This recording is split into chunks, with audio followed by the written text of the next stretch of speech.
What if you could market less but sell more? Angela Frank, the fractional CMO and founder of the Growth Directive, has helped businesses generate over 50 million in revenue, and today she's spilling her secrets. We're breaking down the marketing ecosystem, which is the strategy that can transform your business. Today, Angela will share why your marketing ecosystem holds the key to growth and how to tell if your marketing is actually working or wasting money, and her top strategies for using marketing trends to get ahead in 2025. So if you're ready to simplify your marketing and amplify your results, this episode is for you, so don't miss it. And get ready to tune in and take your marketing to the next level.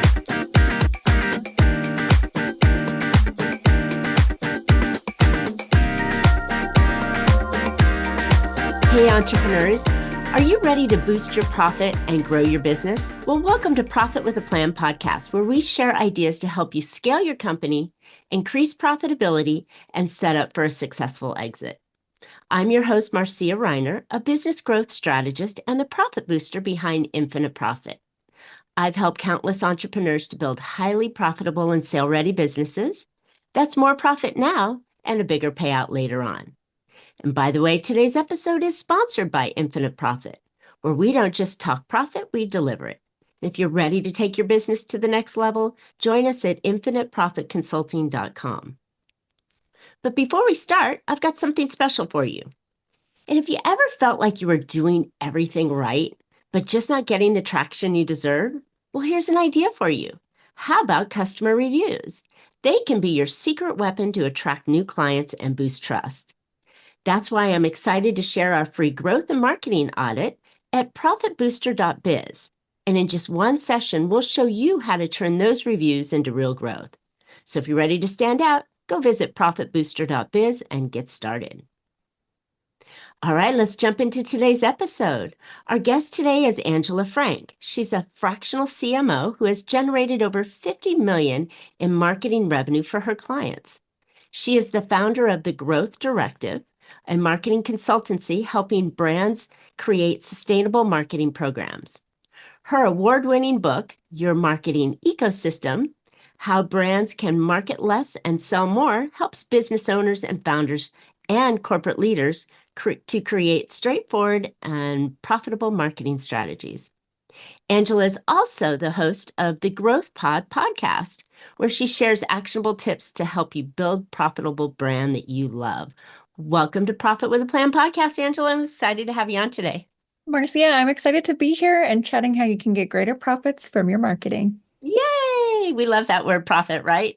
So, first of all, I'm a marketing geek by interest, no formal training except for what I get from my learned lessons and the education, and things that I've tried. But I just love the idea that you came up with this ecosystem of this is a living, breathing business plan that you're facing your marketing with. And, I'm a firm believer, if you're not marketing, you're not growing your business at all. So how did you come up with the idea of creating this ecosystem? Yeah, so the ecosystem idea really was born out of me doing some introspection about what actually makes my strategies work. I knew that, I've been able to get great results for brands, but I felt a little insecure, like I was a marketing generalist. And I realized that being a generalist was a bit of a superpower because you can see how everything works together. And I'm sure, Marcia, you've experienced this as well. Since you haven't had formal marketing training, you've really had to, experiment and learn, and you see how things connect together. And the same is true with the marketing ecosystem. When you create a strategy for your brand where all of your marketing is working together, it's almost like you're creating there's like a corporate word, synergy, when people are working together and you're able to do more than you are alone. The same is true with the marketing ecosystem. So you're able to create better results and spend less money in the long run. And so that's why I really love marketing ecosystems. And that's why all of my strategies come from an ecosystem first approach.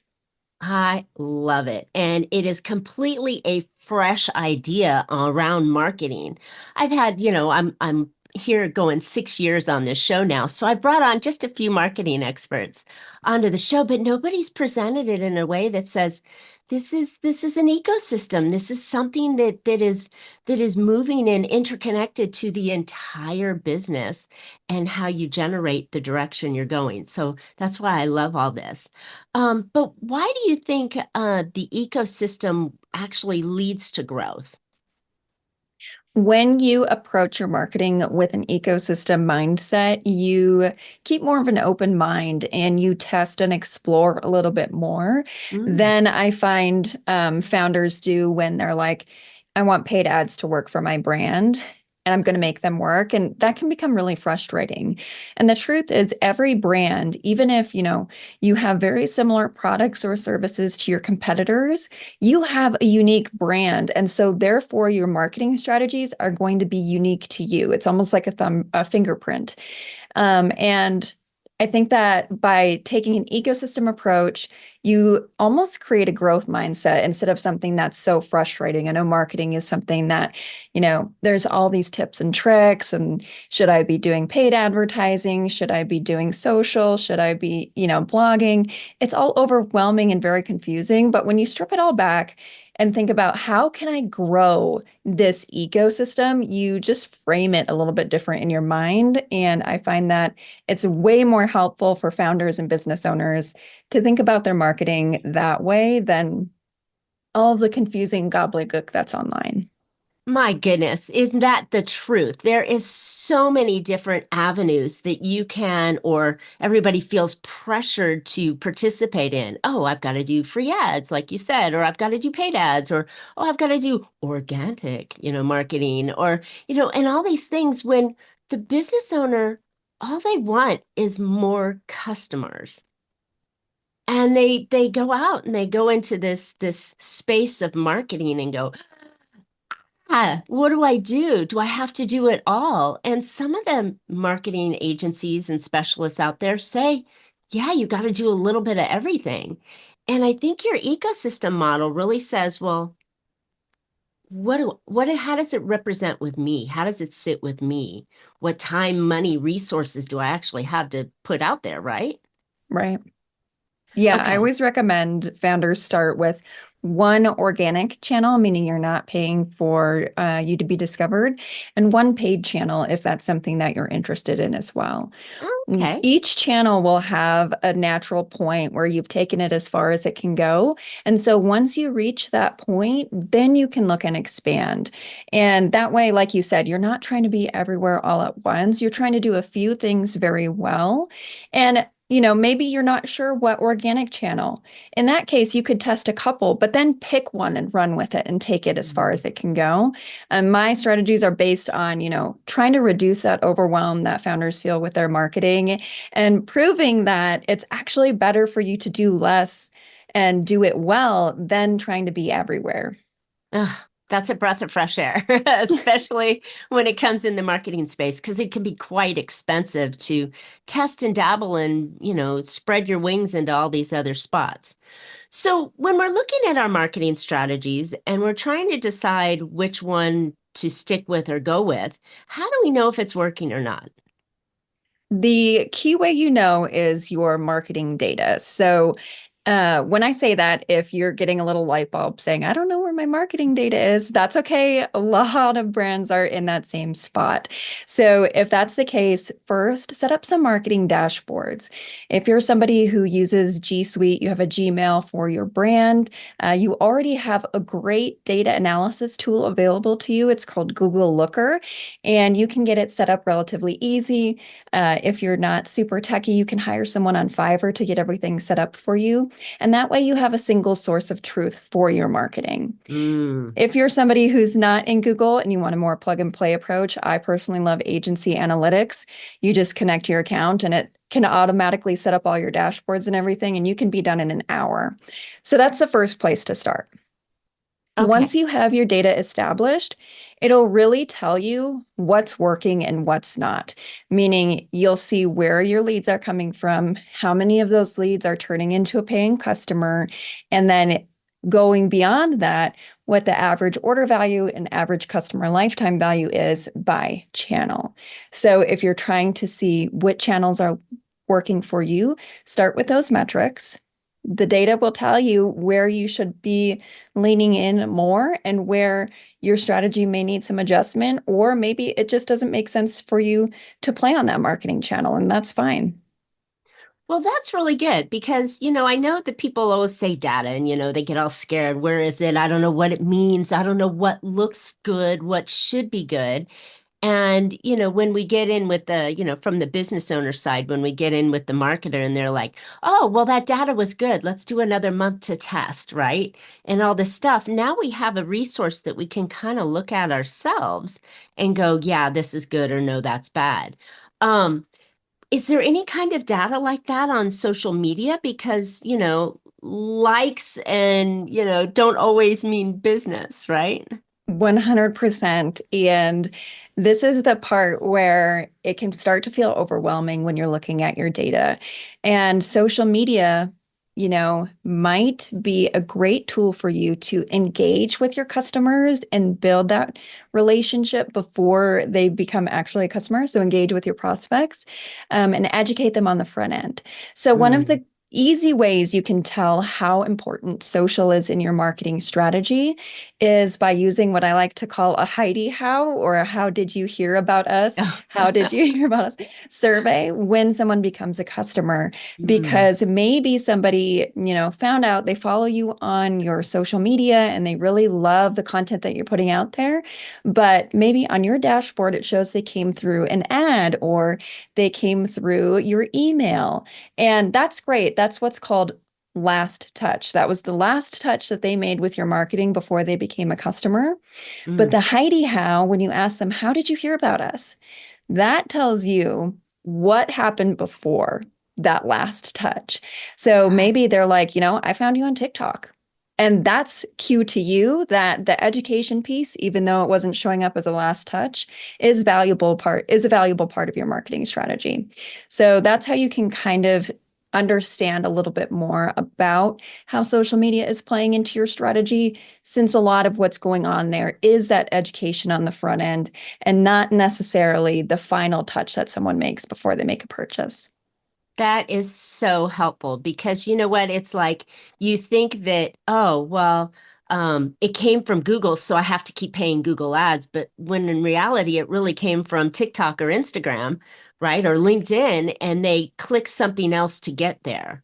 How do you feel about having some sort of a lead magnet or a direct marketing piece that is attached to the social media so you can track that beyond doing the, what did you call it? The Heidi How? The Heidi How, yeah. I love the lead magnet piece because you're saying, if you've been enjoying my content, here's something even more valuable. And you're encouraging people to take that next step in your buyer journey. And they're giving you a little bit of their personal information in exchange for that lead magnet. It makes sense as that next step, right? Getting them more involved in your funnel and your sales process. And this is something that I do actually on LinkedIn a lot, because on LinkedIn, for consultants, that's my main platform aside from my podcast. And I'll say, comment and I'll send you the access. And when they Mm. click on the access link, they need to put in their email. And now they're on my email list. And we can continue to foster that relationship, build that trust, psychological safety around the value that I have to provide. And that way, they're not just lurking on my LinkedIn forever.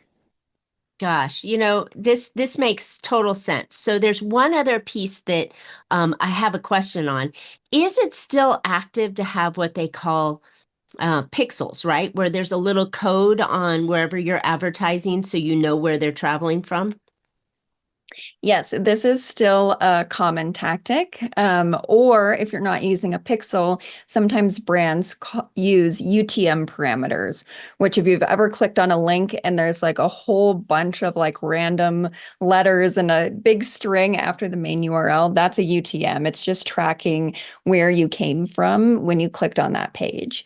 And I prefer UTMs rather than pixels because If you're spending money on Meta, if you're spending money on Google, they want you to spend even more money. And so Mm, if somebody encounters you on Google, clicks on your Google ad, encounters you on Facebook, clicks on your Facebook ad, guess who's going to claim responsibility for the purchase? Both got it. platforms, because they both want to claim that purchase so you can continue to spend money on those platforms.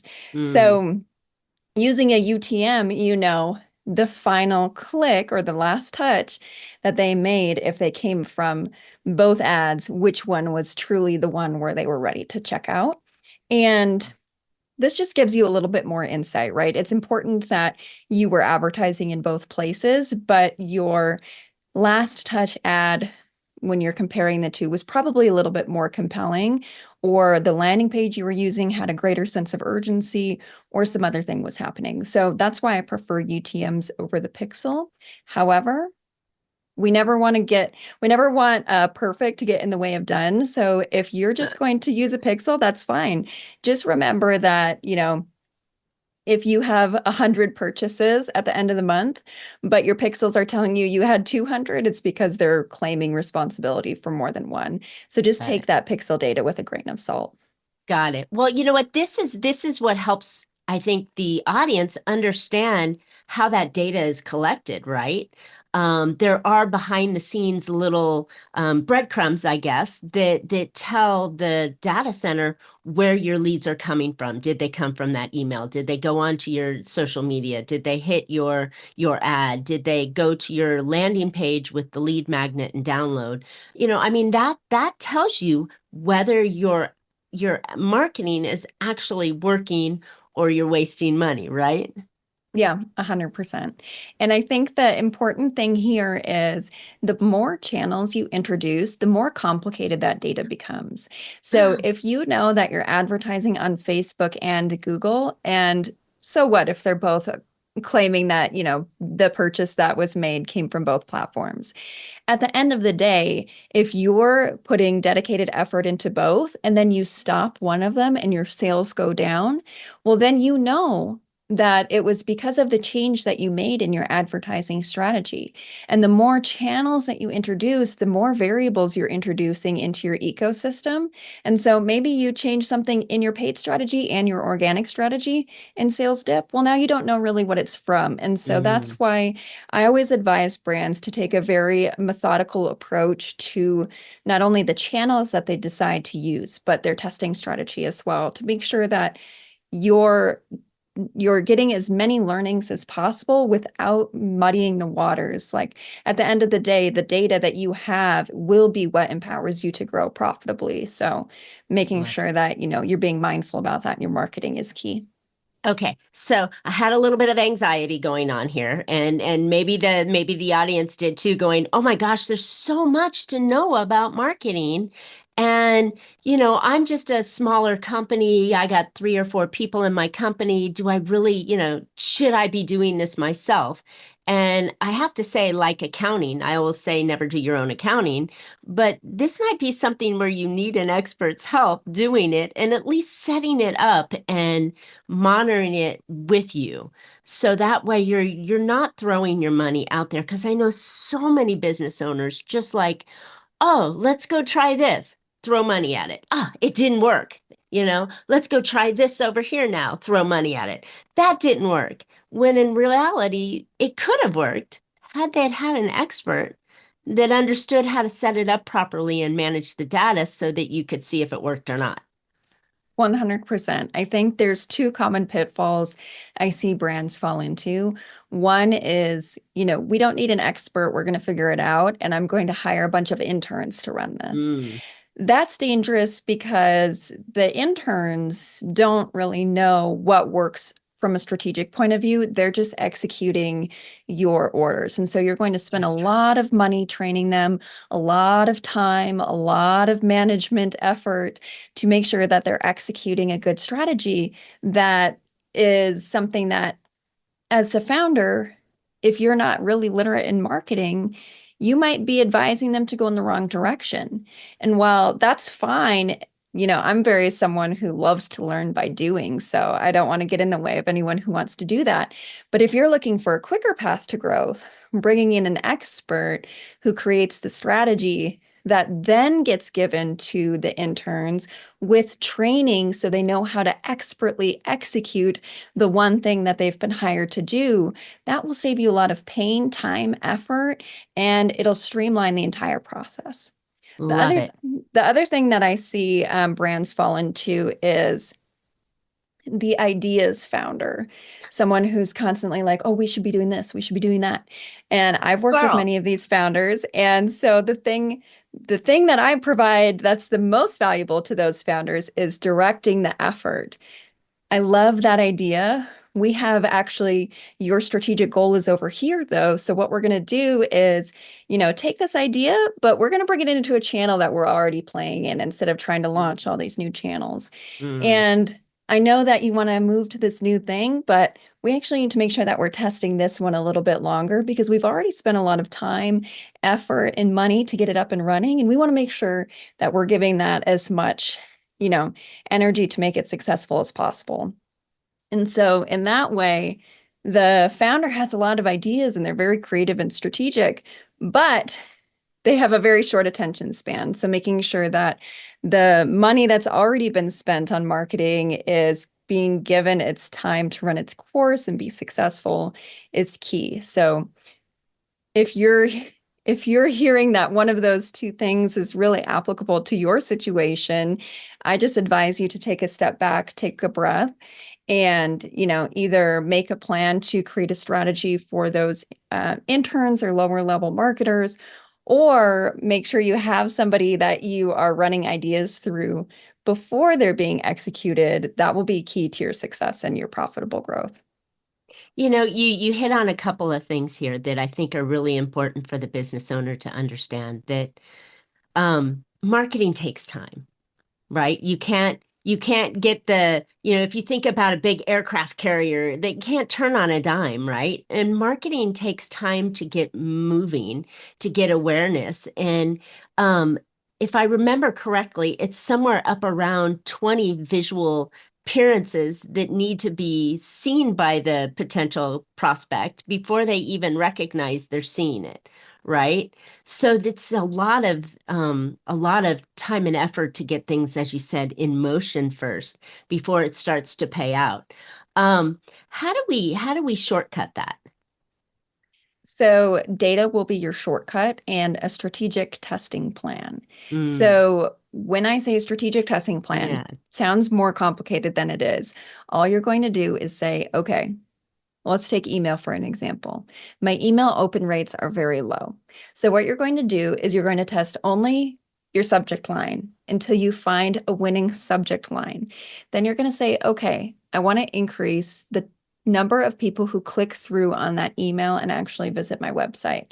Then you'll say, these are the things I'm going to test to do that. And you're going to test one thing at a time.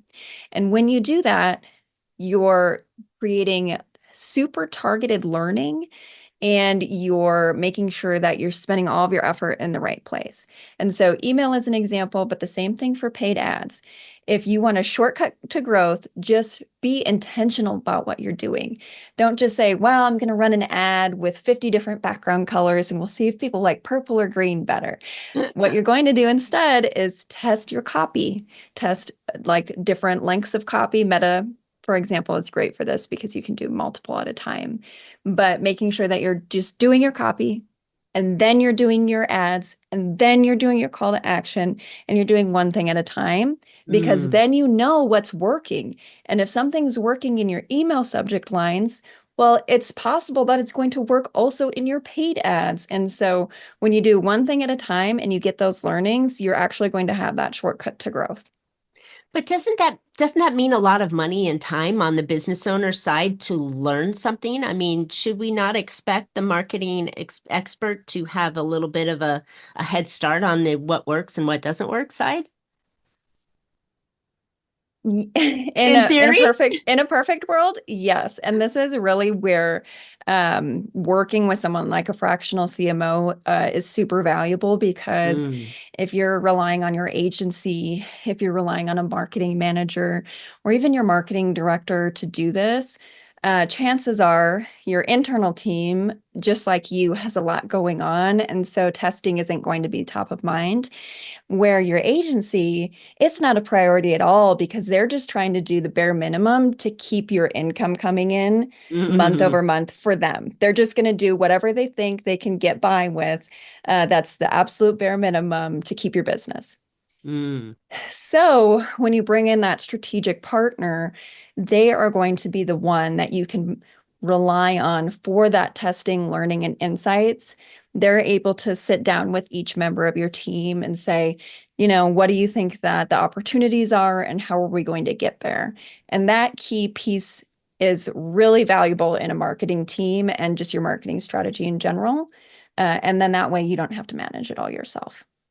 Love it. That is the perfect definition or results-driven definition of a fractional chief marketing officer such as yourself. And thank you for saying that because I think business owners go, well, what do I need her for? I've got these guys here. Oh, I've got this team over there. I've got them. But then in reality, they're not overseeing and leading, as you said, the strategy to take the company, which the business owner and founder just wants results, right? They don't know all the nuances and pieces on it, and nor do they have the expertise to oversee the nuances on it to make sure their team's going. So that's a super valuable tool, and having that fractional that can be on your team and help you lead the company where you want to go instead of, hiring a, $180,000 a month or a year job when you can have somebody that works with you on a project or on a piece or on a direction or a plan at a fraction of the price. So I just love 100%. it. I love it. I love fractionals. My favorite team member because they're really specific in what they can do and bring for the results on it. Yeah. Okay, so let's do a few more things before we wrap up here. Why don't you share a few of your ideas on what you think is going to be successful for next year? Yeah, one of the key things that I'm paying close attention to, when you Google something, now there's this big AI snippet anytime you Google. Well, this is going to have a huge impact on organic search traffic. And Mm, so that's something that I'm working with my clients right now to make sure that if they're getting primarily if their primary channel is organic search traffic, I'm trying to work with them to diversify into a broader content strategy on social because you can get organic traffic from social as well. The other thing that I'm paying attention to is how do you actually get into those AI snippets reliably? Because that will be, I think, primarily where search traffic will be coming from in the near future as Google AI gets better and better and gives you everything you need to know. I feel that people will be less and less likely to click through when they're actually Googling information. right, because the original search is, the first section of it is sponsored or paid ads to get there, right? To get the Hmm. first, page of Google per se. And this AI in theory is supposed to be more non-paid, right? Yeah. So Yeah, you're 100%. you're saying that the way to get on there is through your content?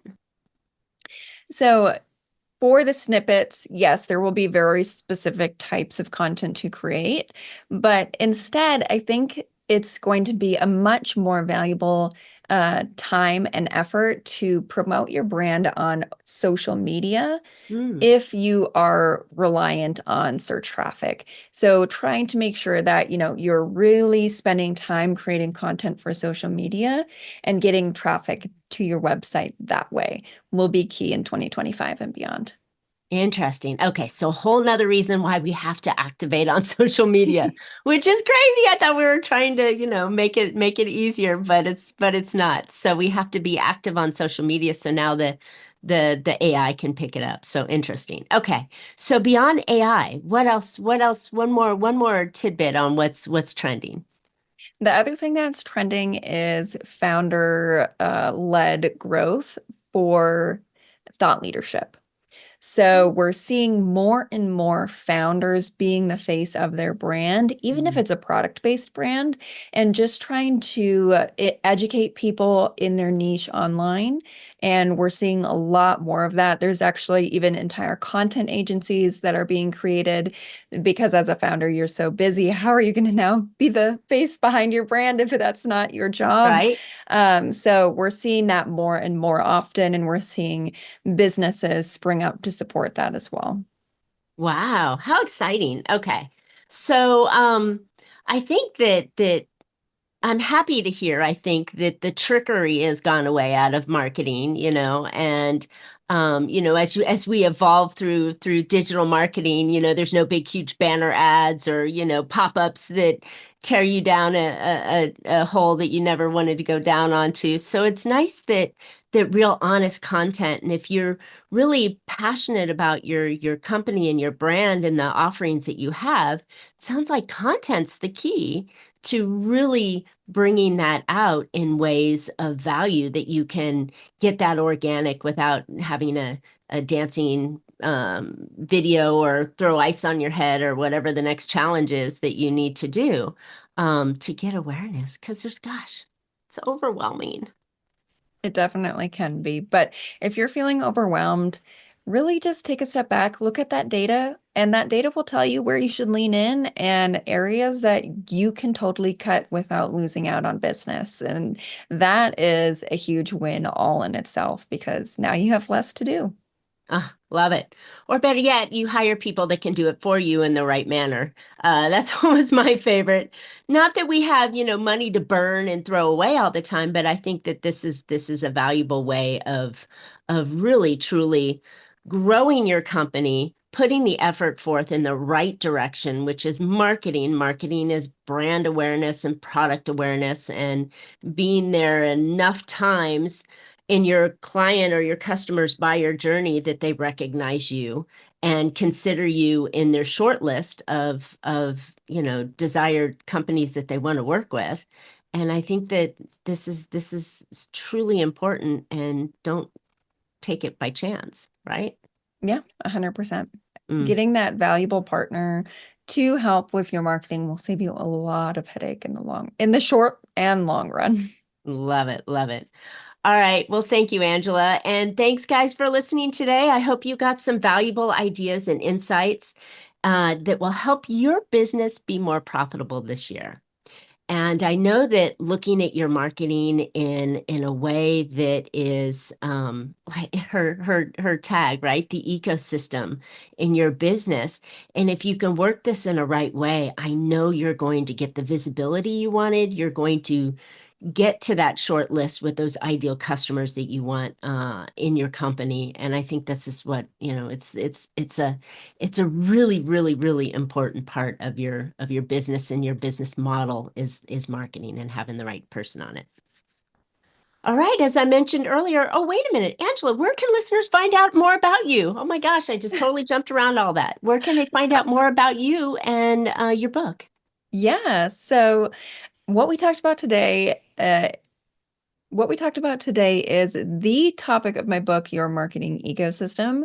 And to give you a better idea of the type of strategy that a marketing ecosystem can provide to you, I'd love to offer a free digital copy. A free digital copy of my book. You can get that at yourbrandEvolve.com/free book. I'm sure you'll post a link as well. But it has everything you need to know. So even if you're not somebody who wants to implement it yourself, it still gives you the framework to then go Mm. and find a partner to work with you on implementing that strategy. And of course, there's QR codes and things where you can follow up with me. But the main thing is getting that ecosystem implemented in your brand will be the key to creating that profitable, predictable, scalable growth that I know so many brands are looking for. I love it. So important to have a plan, right? And have that plan match your business and your business goals and desires and directions and resources that you have. So I love it. Go download the book. Go grab it, use it. It's a tool. It's what we all need to grow our business. All right. So yeah, go. I hope you go download that book. It'll be super valuable. And as I mentioned before, if you're thinking you're doing everything right but not getting the traction you deserve, let's look at your existing customers and how they can be a brand message for you in their reviews, and how we can utilize those reviews in our social media, in our marketing, on our website, in different ways to help you boost trust. So go, while you're at it, grab my free growth and marketing audit at profitbooster.biz. And in just one session, we'll show you how to turn those reviews into real growth. Don't forget to subscribe to the show. You don't want to miss future shows. We're on every Tuesday, and you can find Profit with a Plan on any of your favorite podcast players. And we're looking forward to more great profitable information on next week's show. So until then, make your plans and profit with them. Thanks so much, Angela. This was really helpful.